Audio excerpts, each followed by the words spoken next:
6। पट आप जीते। आप आधे से ज्यादा बार गलत हो सकते हैं और फिर भी विपुल समृद्धि प्राप्त कर सकते हैं।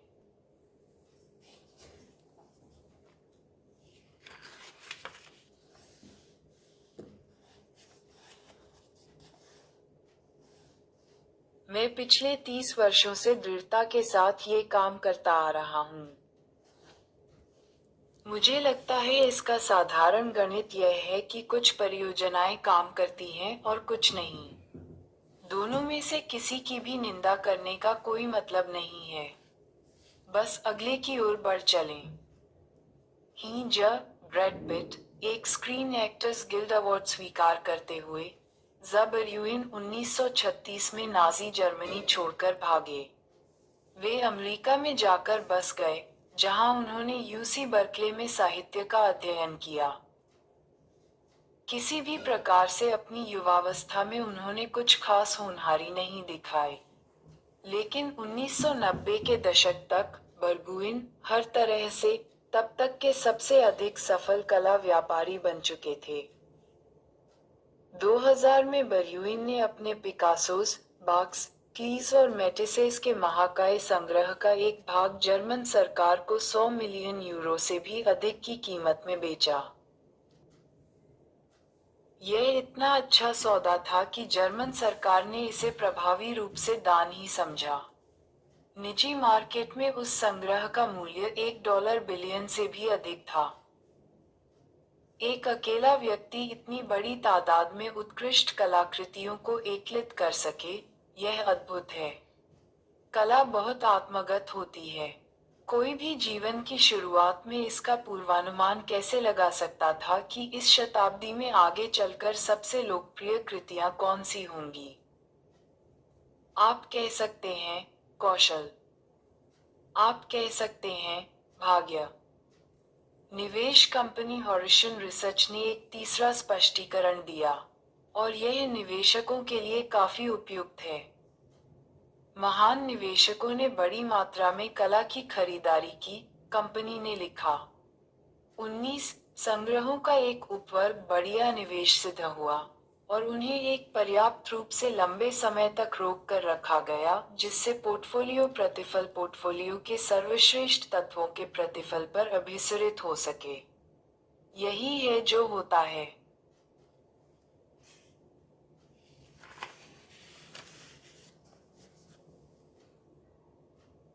धन संपत्ति का मनोविज्ञान।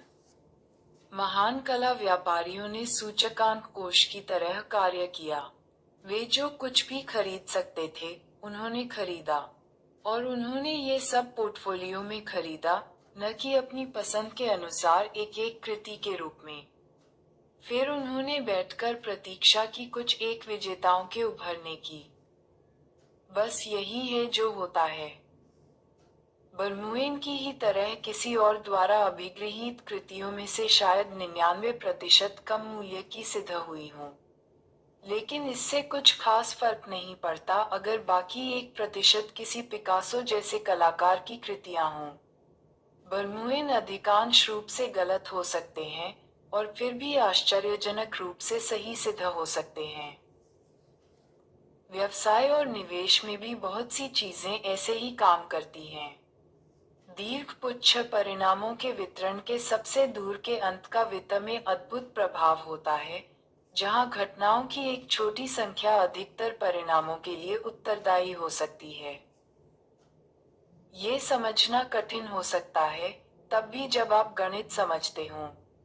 ये बिल्कुल सहजज्ञ नहीं है कि एक निवेशक आधा समय गलत हो और फिर भी समृद्धि प्राप्त कर ले। इसका मतलब ये है कि हम इस बात को कम आंकते हैं कि अनेकों चीजों का असफल होना कितनी आम बात है। और यही हमें ऐसा होने पर बड़ी प्रतिक्रिया देने पर मजबूर करता है। स्टीमबोट विली ने वॉल्ट डिज्नी को एनिमेटर के रूप में प्रसिद्ध किया। व्यावसायिक सफलता अलग बात थी। डिज्नी का पहला स्टूडियो दिवालिया हो गया। उसकी फिल्मों का निर्माण भीषण रूप से महंगा था, और चौंकाने वाली शर्तों पर वित्त पोषित। 1935 तक डिज्नी 400 कार्टून का निर्माण कर चुका था। उनमें से अधिकतर संक्षिप्त थे, अधिकतर दर्शकों के पसंदीदा थे, और अधिकतर ने नुकसान उठाया। Snow white and seven wards ने सब बदल कर रख दिया। 1938 के पहले 6 महीनों में इसने $8 मिलियन कमाए, जो कंपनी की पिछली किसी भी कमाई से एक परिमाणक्रम से अधिक था। इसने डिज्नी स्टूडियोज को रूपांतरित करके रख दिया। कंपनी का सारा ऋण चुका दिया गया। मुख्य कर्मचारियों को प्रतिधारण बोनस मिला। कंपनी ने बुबैंक में एक नया नवोन्नत स्टूडियो खरीदा, जहां यह आज भी स्थित है। एक ऑस्कर ने वॉल्ट को लोकप्रिय से पूर्णतया यशस्वी बना दिया। 1938 तक वे कई सौ घंटों की फिल्म का निर्माण कर चुके थे। लेकिन उद्योग की भाषा में स्नो वाइट के 83 मिनट ही थे जो मायने रखते थे।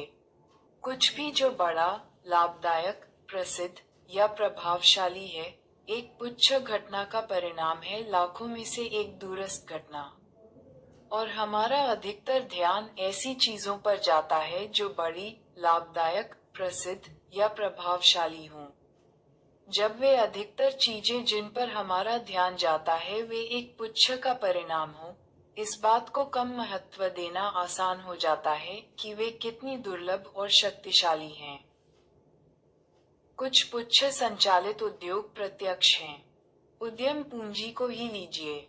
अगर कोई VC 50 निवेश करे तो वे संभवतः उनमें से आधे की असफलता की अपेक्षा करते हैं, 10 के काफी अच्छा करने की, और 1 या 2 के बोनंजा होने की जो पूंजी के प्रतिफल के 100% का संचालन कर सके। एक बार निवेश कंपनी कोरिलेशन वेंचर्स ने आंकड़ों की संगणना की। 2004 से 2014 के बीच 21,000 से अधिक उद्यम वित्तीय में से 65% का पैसा डूब गया। 2.5% निवेश ने 10 से 20 गुना के बीच कमाया। 1% ने 20 गुना से अधिक प्रतिफल कमाया। 0.5% 21,000 में से लगभग 100 कंपनियों ने 50 गुना से अधिक कमाई की। और यहीं से उद्योग का अधिकांश प्रतिफल आता है। आप सोचेंगे कि यही है जो उद्यम पूंजी को इतना जोखिम भरा बना देता है। और VC में निवेश करने वाला हर व्यक्ति जानता है कि यह जोखिम से भरा है। अधिकतर स्टार्टअप असफल हो जाते हैं और विश्व में बस कुछ एक को ही महासफल होने का अवसर मिलता है। यदि आपको अधिक सुरक्षित, पूर्वानुमेय और अधिक स्थिर प्रतिफल चाहिए, तो आपको बड़ी सार्वजनिक कंपनियों में निवेश करना होगा। ऐसा ही आप सोचते होंगे। याद रखिए, पुच्छ से ही सब संचालित होता है। बड़े सार्वजनिक स्टॉक में समय के अंतराल में सफलता का वितरण उद्यम पूंजी से ज्यादा अलग नहीं है। अधिकतर सार्वजनिक कंपनियां बेकार हैं, कुछ अच्छा करती हैं, और बहुत ही थोड़ी अद्भुत विजेता बन पाती हैं, जिनके हाथ में स्टॉक मार्केट का अधिकांश प्रतिफल होता है। JP मॉर्गन एसेट मैनेजमेंट ने एक बार रसेल 3000 सूचकांक के लिए प्रतिफल का वितरण प्रकाशित किया, जो 1980 से सार्वजनिक कंपनियों का एक बड़ा, विस्तृत समूह है।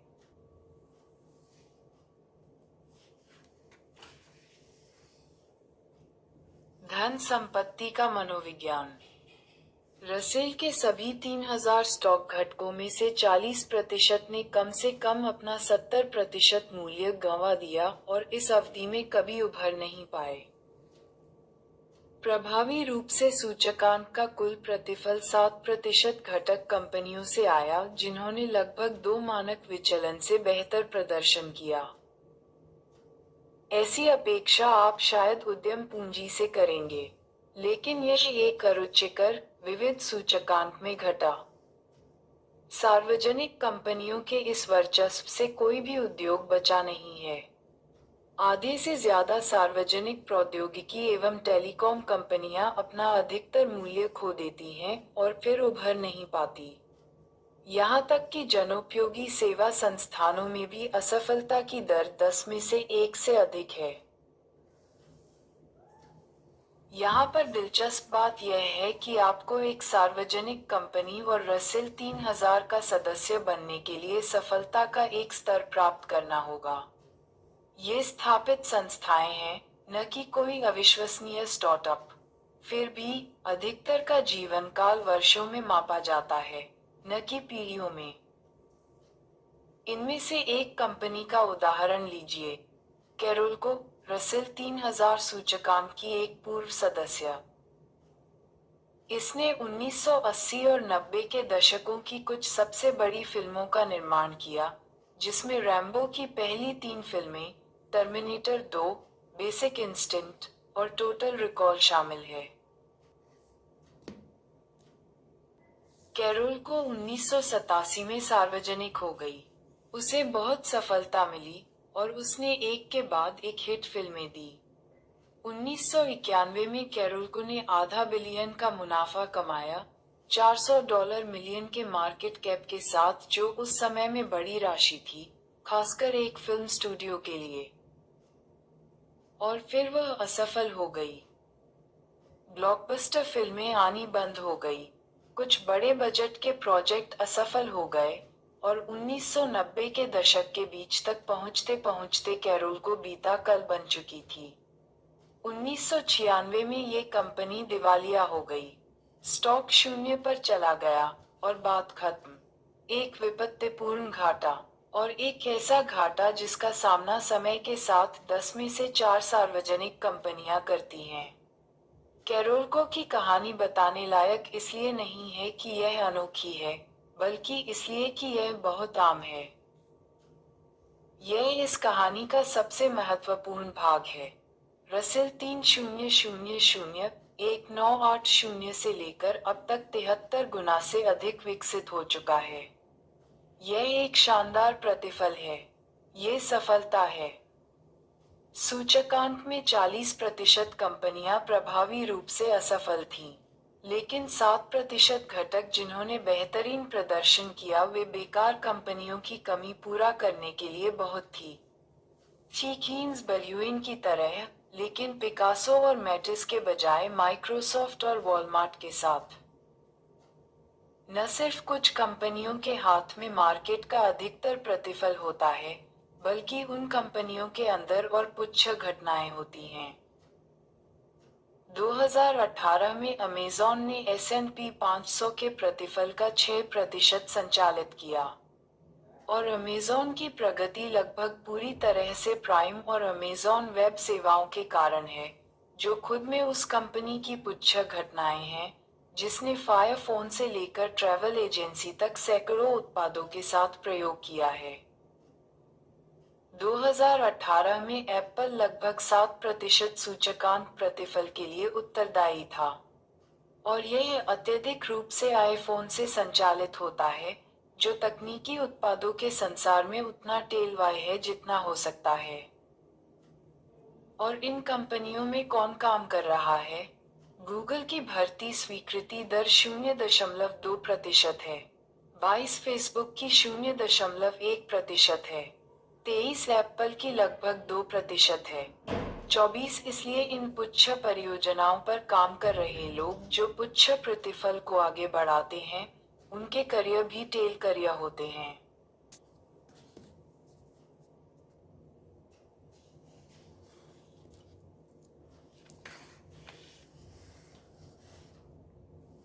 यह अवधारणा कि कुछ चीजें अधिकतर परिणामों के लिए उत्तरदायी होती हैं, मात्र आपके निवेश पोर्टफोलियो की कंपनियों के लिए लागू नहीं होती। यह निवेशक के रूप में आपके आचरण का भी एक महत्वपूर्ण पहलू है। नेपोलियन ने सेना प्रवीण की परिभाषा कुछ इस प्रकार दी, एक ऐसा आदमी जो एक आम कार्य को अंजाम दे सके जब उसके चारों तरफ सब व्याकुल हो रहे। अधिकांश वित्तीय सलाह आज के बारे में होती है। आपको बिल्कुल अभी क्या करना चाहिए, और आज खरीदने के लिए कौन से स्टॉक अच्छे दिख रहे हैं। लेकिन अधिकतर समय आज उतना महत्वपूर्ण नहीं होता। अपने जीवन काल में एक निवेशक के रूप में आप आज या कल या अगले सप्ताह जो निर्णय लेंगे वे इतने महत्वपूर्ण नहीं होंगे जितना वह जो आप उन थोड़े से दिनों में करेंगे, संभवतः कुल समय का 1% या उससे भी कम, जब आपके चारों तरफ सब लोग व्याकुल हो रहे हों। सोचिए, अगर आप हर महीने $1 बचाएं तो 1900 से 2019 के बीच कितनी बचत करेंगे। आप वह $1 हर महीने यूएस स्टॉक मार्केट में निवेश कर सकते हैं, फिर चाहे बारिश हो या धूप। इस बात से फर्क नहीं पड़ता कि अर्थशास्त्री किसी निकट मंडराती मंदी या नए बियर मार्केट के लिए शोर मचा रहे हों। आप बस निवेश करते जा रहे हैं। एक निवेशक जो ऐसा कर रहा है, उसे सू नाम दे देते हैं। लेकिन शायद मंदी के दौरान निवेश करना बहुत डरावना लगे। तो जब अर्थव्यवस्था मंदी में न हो तब आप अपना $1 स्टॉक मार्केट में निवेश करेंगे, महामंदी के समय सब बेच देंगे और अपने मासिक डॉलर की नकद के रूप में बचत करेंगे, और जब महामंदी खत्म होगी तो आप फिर से सब कुछ वापस स्टॉक मार्केट में लगा देंगे। इस निवेशक को हम जिम कहेंगे। या फिर मंदी का डर मन में बैठने में आपको कुछ महीने लगते हैं, और फिर आत्मविश्वास जुटाकर वापस मार्केट की ओर जाने में कुछ और समय लगता है। जब मंदी न हो आप स्टॉक्स में $1 निवेश करते हैं, मंदी शुरू होने के 6 महीने बाद बेच देते हैं, और मंदी खत्म होने के 6 महीने बाद वापस निवेश करते हैं। आपको हम टॉम कहेंगे। समय के एक अंतराल के बाद इन 3 निवेशकों के पास कितना पैसा होगा? सू के पास $4,35,551 होंगे। जिम के पास $2,57,386 हैं। टॉम के पास $234, 4,761। सू 1 मील के अंतर से जीत जाती है। 1900 से 2019 के बीच 1428 महीने थे। उनमें से 300 से कुछ अधिक मंदी के दौरान थे। तो सिर्फ 22% समय के दौरान अपना धैर्य बनाए रखने से, जब अर्थव्यवस्था महामंदी में या उसके निकट थी, सू ने जिम और टॉम के मुकाबले 3/4 अधिक राशि पाई। अब एक हाल ही का उदाहरण लें। डेढ़ 2008 या शुरुआती 2009 के कुछ महीनों में एक निवेशक के रूप में आपका जैसा आचरण रहा, वह आपके आजीवन प्रतिफल को अधिक प्रभावित करेगा उस सब की तुलना में जो आपने 2000 से 2008 तक किया। विमान चालकों पर एक पुराना चुटकुला है कि उनका काम घंटे दर घंटे बोरियत का है, बस बीच में सरासर दहशत के कुछ लम्हों के अलावा। निवेश में भी ठीक ऐसा ही होता है। एक निवेशक के रूप में आपकी सफलता इस बात से निर्धारित होगी कि आप बीच में आने वाले उन दहशत के लम्हों में कैसे प्रत्युत्तर देते हैं, न कि गाड़ी को नियंत्रण में रखने के लिए बिताए वर्षों से। एक प्रतिभावान निवेशक वह पुरुष या महिला है जो उस समय में औसत कार्य कर सके जब उसके चारों तरफ सब व्याकुल हुए जा रहे हों। सारा संचालन पुच्छ के द्वारा ही होता है। जब आप यह मान लेते हैं कि व्यवसाय, निवेश और वित्त में सब संचालन पुच्छ द्वारा ही होता है, आप समझ जाते हैं कि बहुत सी चीजों का गलत हो जाना, टूटना, असफल होना या गिरना सामान्य बात है। यदि आप स्टॉक अच्छी तरह चुनना जानते हैं, शायद आप आधी बार ठीक होंगे। यदि आप एक अच्छे अग्रणी व्यवसायी हैं तो शायद आपके आधे उत्पाद और कार्यनीतियां काम करेंगे। यदि आप एक अच्छे निवेशक हैं तो आपके अधिकतर वर्ष बस ठीक ठाक होंगे, और बहुत से खराब होंगे। यदि आप एक अच्छे कर्मी हैं तो आप कई प्रयासों और आजमाइशों के बाद सही क्षेत्र में सही कंपनी में स्थान प्राप्त कर लेंगे। और वह तब अगर आप अच्छे हों। पीटर लिंच हमारे समय के सर्वश्रेष्ठ निवेशकों में से एक हैं। अगर आप इस व्यवसाय में शानदार हैं तो आप 10 में से 6 बार सही होंगे, उन्होंने एक बार कहा था।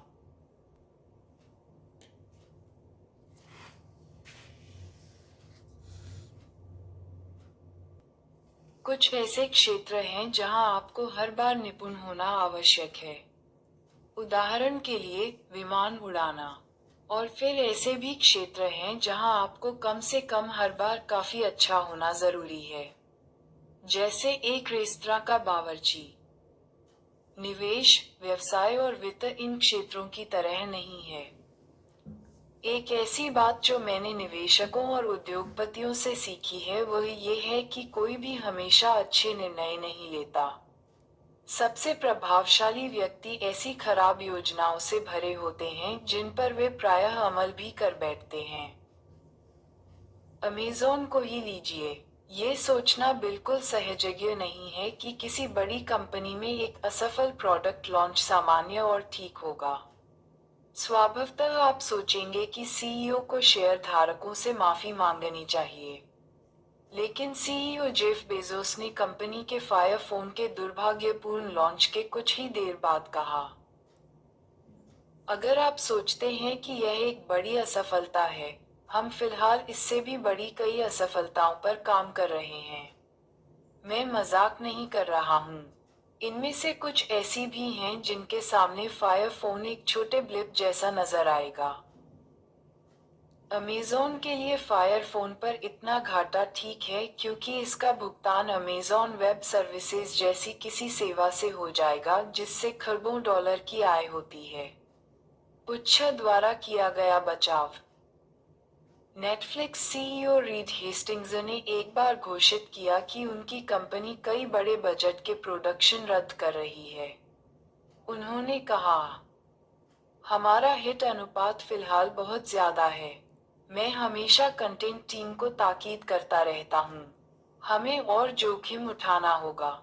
आपको असाधारण चीजें करनी चाहिए क्योंकि कुल मिलाकर हमारा कैंसिल रेट ज्यादा होना चाहिए। यह न तो भ्रम है और न ही उत्तरदायित्व की हार। यह इस बात की बुद्धिमत्तापूर्ण अभिस्वीकृति है कि किस प्रकार पुच्छ द्वारा सफलता का संचालन होता है। हर अमेज़न प्राइम या orange is the new black के लिए, आप निश्चय ही जानते हैं कि कुछ असफलताएं भी झेलनी होंगी। इस बात के स्वाभाविक न प्रतीत होने का एक कारण ये भी है कि अधिकतर क्षेत्रों में हम बस तैयार उत्पाद को देखते हैं, उस घाटे को नहीं जिसने पुच्छ सफलता उत्पाद को आगे बढ़ाया। जिस क्रिस रॉक को मैं टीवी पर देखता हूँ, वह हास्यप्रद और त्रुटिहीन है। वह क्रिस रॉक जो हर साल दर्जनों छोटे क्लबों में अभिनय करता है, वह बस ठीक ठाक है। ऐसा ही होता है। कोई भी निपुण हास्य अभिनेता पहले से यह नहीं जान सकता कि कौन से चुटकुले बढ़िया तौर पर बाहर आएंगे। हर बड़ा हास्य अभिनेता बड़े स्थलों में प्रदर्शन करने से पहले छोटे क्लबों में अपने काम की परख करता है। रॉक से एक बार पूछा गया कि क्या वे छोटे क्लबों की कमी महसूस करते हैं।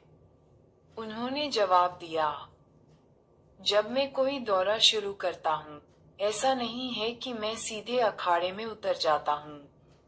इस पिछले दौरे से पहले मैंने न्यू ब्रंसविक में स्ट्रेस फैक्ट्री नाम की एक जगह में प्रदर्शन किया। दौरे के लिए तैयार होने के लिए मैंने लगभग 40 से 50 शो किए।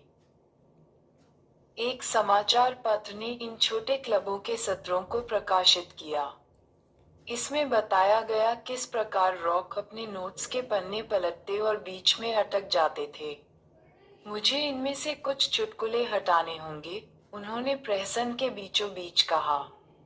वे बढ़िया चुटकुले जो मैं नेटफ्लिक्स पर देखता हूँ, वे पुच्छ हैं जो सैकड़ों प्रयासों के ब्रह्मांड से निकल कर आए हैं। निवेश में भी कुछ ऐसा ही होता है। वॉरेन बफे की कुल संपत्ति या औसत वार्षिक प्रतिफल जानना आसान है, या फिर उनके सर्वश्रेष्ठ, सबसे उल्लेखनीय निवेश। वे खुले तौर पर उपलब्ध हैं, और उन्हीं के बारे में लोग बात भी करते हैं। हर वह निवेश जो उन्होंने अपने करियर में किया, उसका हिसाब लगाना बहुत कठिन है। कोई भी बेकार चयन, खराब व्यवसाय और बुरे अर्जन के बारे में बात नहीं करता। लेकिन वे बफेट की कहानी का एक बड़ा हिस्सा हैं। वे पुच्छ संचालित प्रतिफल का दूसरा छोर हैं। 2013 में बर्कशायर हैथवे शेयरहोल्डर सभा में वॉरेन बफे ने बताया कि उन्होंने अपने जीवन में 400 से 500 स्टॉक रखे, लेकिन उनमें से सिर्फ 10 पर ही अपना अधिकतर पैसा कमाया। चार्ली मुंगेर ने कहा, अगर आप बर्कशायर के कुछ शीर्ष निवेशों को हटा दें, इसका दीर्घकालिक पिछला कार्य निष्पादन रिकॉर्ड बहुत ही औसत है। जब हम किसी प्रेरणास्रोत व्यक्ति की सफलताओं पर खास ध्यान देते हैं तो हम यह नजरअंदाज कर देते हैं कि उनकी सफलताएं उनके कार्यों के एक छोटे प्रतिशत के कारण हैं। इस कारण हम अपनी खुद की असफलताओं, हानियों और विघ्नों के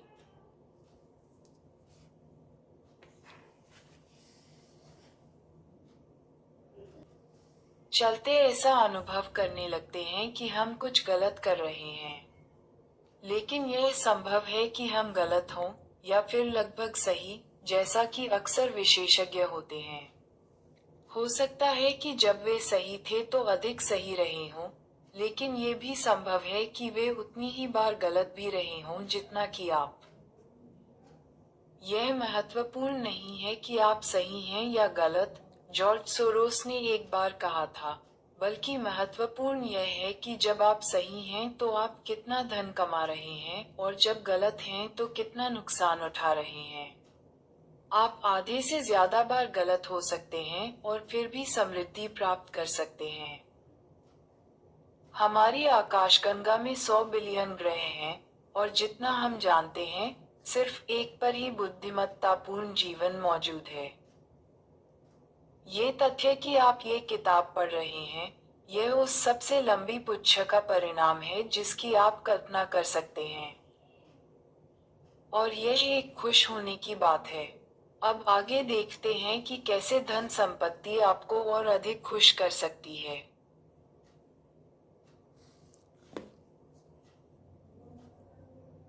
Thank you.